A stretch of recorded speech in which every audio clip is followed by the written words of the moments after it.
नीलाम्बुज श्यामल कोमलांगम सीता समारोपितवां भागम पाणौ महासायक चारु चापम नमामि रामं रघुवंशनाथम।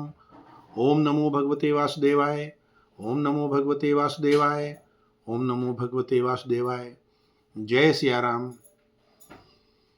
आज मानस के मोती इसका दूसरा भाग, इसमें रामचरितमानस की एक चौपाई पे चर्चा करेंगे कि परहित सरिस धर्म नहीं भाई, पर पीड़ा सम नहीं अधमाई। गोस्वामी तुलसीदास जी कहते हैं कि परोपकार, दूसरे का भला करना, इससे बड़ा कोई धर्म नहीं है, और दूसरे को पीड़ा पहुंचाना, दूसरे को कष्ट पहुंचाना, इससे बड़ा कोई अधर्म नहीं है, कोई पाप नहीं है। और यही बात हमारे पुराणों में भी कही गई है कि अष्टादश पुराणेषु व्यासस्य वचनम द्वयम परोपकार पुण्याय पापाय च परपीडनम। पुराणों में कहा गया, 18 पुराणों का सार एक ही है कि परोपकार ही सबसे बड़ा पुण्य है, और दूसरे को तकलीफ पहुंचाना, कष्ट पहुंचाना, ये सबसे बड़ा पाप है। अब इस चौपाई को थोड़ा सा हम और एक अरण्य कांड में जटायु का प्रसंग आता है, उससे जोड़कर देखते हैं। देखिए, 2 पात्र की हम चर्चा करेंगे। एक जटायु, जिन्होंने सीता जी का जब रावण हरण कर रहा था तो सीता जी को बचाने के लिए अपने प्राण त्याग दिए थे, और दूसरे महाभारत में भीष्म पितामह।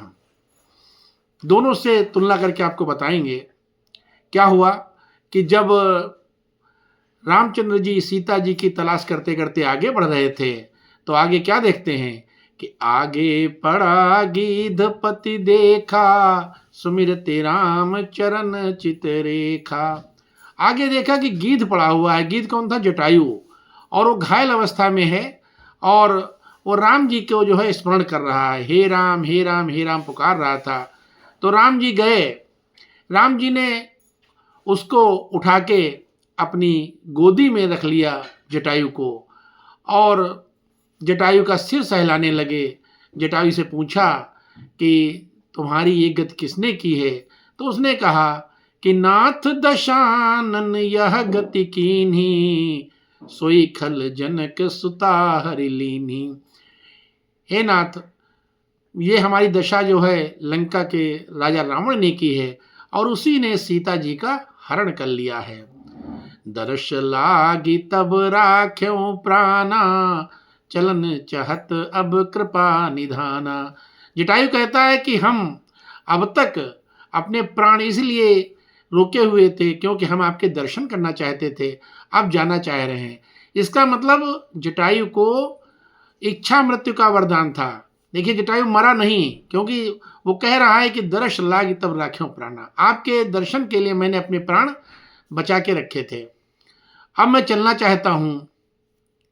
तो गीध लेकिन एक बात राम जी से पूछता है कि प्रभु ये बताइए कि मैं तो कितना नीच पक्षी हूँ। लिखा होता है कि गीध अधम खल आमिष भोगी, और उसको गति क्या मिली? गति पावत जो जाचत जोगी। यो योगी मुनि जिस गति को चाहते हैं वो गति हमको प्राप्त हुई, तो हम तो कितने नीच पक्षी हैं। तो ऐसा क्यों हुआ, मतलब क्या कारण है? तो भगवान की आंखों में आंसू आ गए, और बड़ा सुंदर एक चौपाई लिखी है कि जल भरि नयन कहीं रघुराई, तात करम निज ते गति पाई। जल भरि नयन कहती रघुराई। आंखों में आंसू आ गए भगवान राम के, और कहने लगे कि ये आपको अपने कर्मों के कारण आपकी ये गति हुई है, आपका ये हाल हुआ है, आपको अच्छी गति प्राप्त हुई है। तो गीध कहने लगा, मेरे कौन से अच्छे कर्म हैं, मैंने कौन से अच्छे कर्म किए हुए हैं?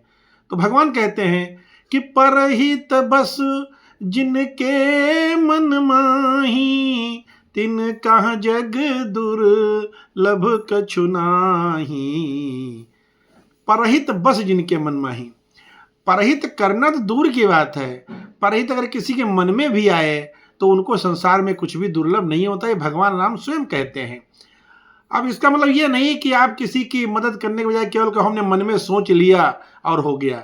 ये उसके लिए, जैसे सपोज करिए कि आप जा रहे हैं, रास्ते में किसी का एक्सीडेंट हो गया है, कोई घायल पड़ा है, और आप पैदल हैं या मान लीजिए बाइक से हैं या साइकिल से हैं, और आपके मन में आए कि काश मेरे पास कार होती तो मैं इसको अस्पताल पहुंचा देता, तो वो आपके जो मन में आ रही चीज़ है वो उसका फल मिलता है। और आपकी अगर सामर्थ्य क्षमता है तो आपको परोपकार करना चाहिए। और परहित हमेशा जरूरी नहीं कि अपने का तो हर कोई करता है, जिसको कोई ना जानता हो, अनजान हो, उसका भी अगर कोई भला करे वो असली परहित है। तो सीता जी को बचाने के लिए जटायु ने जिस तरीके से अपने प्राण दांव पे लगाए थे उसका ये फल मिला। और भगवान कहते हैं कि तन तजितात जाहु मम धामा, देऊ का तुम पूर्ण कामा। भगवान बोले कि अब तुम यहाँ रुकना नहीं चाहते हो, वैसे तो हम चाहते थे कि तुम जीवित रहो, लेकिन गिद्ध ने कहा कि हम किसके लिए जीवित रहें। तो भगवान ने कहा तो फिर हमारे तुम धाम को जाओ।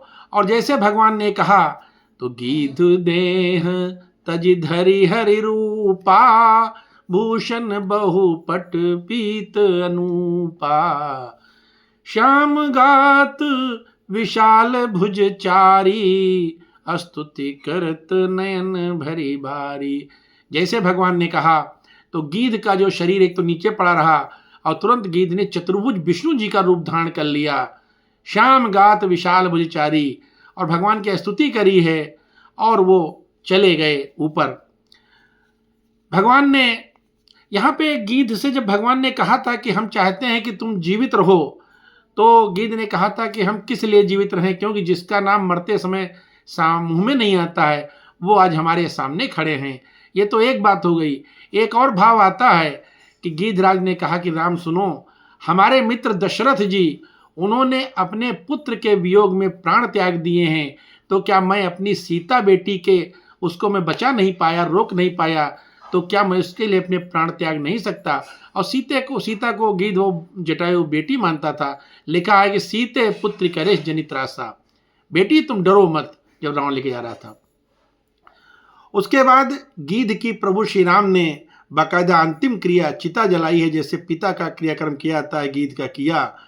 और गिद्ध से एक बात और कही कि हे तात, जब आप ऊपर जाएंगे तो रास्ते में स्वर्ग लोक पड़ेगा, वहाँ पर हमारे पिताजी मिलेंगे, दशरथ जी मिलेंगे, उनसे जाके ये सीता हरण की बात मत कहना, क्योंकि अगर मैं राम हूँ तो मैं ये शपथ खा के कहता हूँ कि रावण खुद आके कहेगा, दशरथ जी को बताएगा कि मैंने आपके खानदान की बहू का अपहरण किया था, तो अपने परिवार सहित आज मेरी ये दशा हुई। अब जो हमने दूसरे पात्र का जिक्र किया था कि भीष्म पितामह को आप जानते हैं, महाभारत में हुए हैं, बहुत महान थे, बाल ब्रह्मचारी थे, बहुत ताकतवर थे, परशुराम से कितने वर्ष तक लड़े थे। लेकिन उन्होंने एक अन्याय किया था। जब द्रौपदी का चीरहरण हो रहा था उस समय सिर झुकाए बैठे रहे। उन्होंने, अगर वो चाहते एक बार दुर्योधन को डांट देते, मना कर देते, दुर्योधन की हिम्मत नहीं थी कि दुशासन से उनका चीरहरण कराता। लेकिन जो भी कारण रहा हो, उन्होंने कह रहे थे सिंहासन से बंधे हैं, ये है वो है, लेकिन एक स्त्री की मर्यादा तार तार होती रही और भीष्म पितामह बैठे रहे। तो अंत में देखिए उनका क्या हुआ, दोनों का अंत देखिए। दोनों को इच्छा मृत्यु का वरदान प्राप्त था, गिद्ध को भी और भीष्म पितामह को। भीष्म पितामह अंत में सरसैया पे लेटे थे और भीष्म पितामह रो रहे थे, कृष्ण जी मुस्कुरा रहे थे। और यहाँ क्या हो रहा है कि जो गिद्ध है, जो अधम पक्षी है, वो भगवान की गोद में लेटा हुआ है।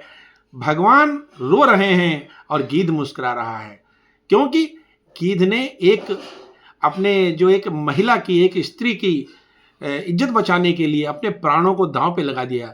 गिद्ध जानता था कि रावण से लड़ाई लड़ने पे हम जीत नहीं सकते हैं, मेरे प्राण निश्चित रूप से चले जाएंगे।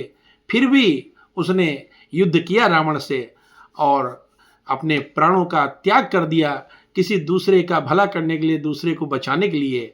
और उधर भीष्म पितामह जिन्होंने बैठे रहे, पितामह थे उसके महाभारत काल के अपने परिवार के, लेकिन उन्होंने कुछ भी नहीं मना किया। तो दोनों में ये अंतर है कि दोनों को इच्छा मृत्यु का वरदान प्राप्त था, लेकिन दोनों का अंत किस प्रकार हुआ। हालांकि उसमें कथा भी आती है, भीष्म पितामह को पिछले करीब 100 वर्ष पूर्व जन्म में किए गए एक कर्म का वो पाप था, श्राप लगा हुआ था, जिसके कारण वो अंत में सरसैया में बंधे थे। तो परोपकार की बहुत महिमा है। आज इतना ही, फिर कभी दूसरे विषय पर चर्चा करेंगे। तब तक के लिए जय सिया राम।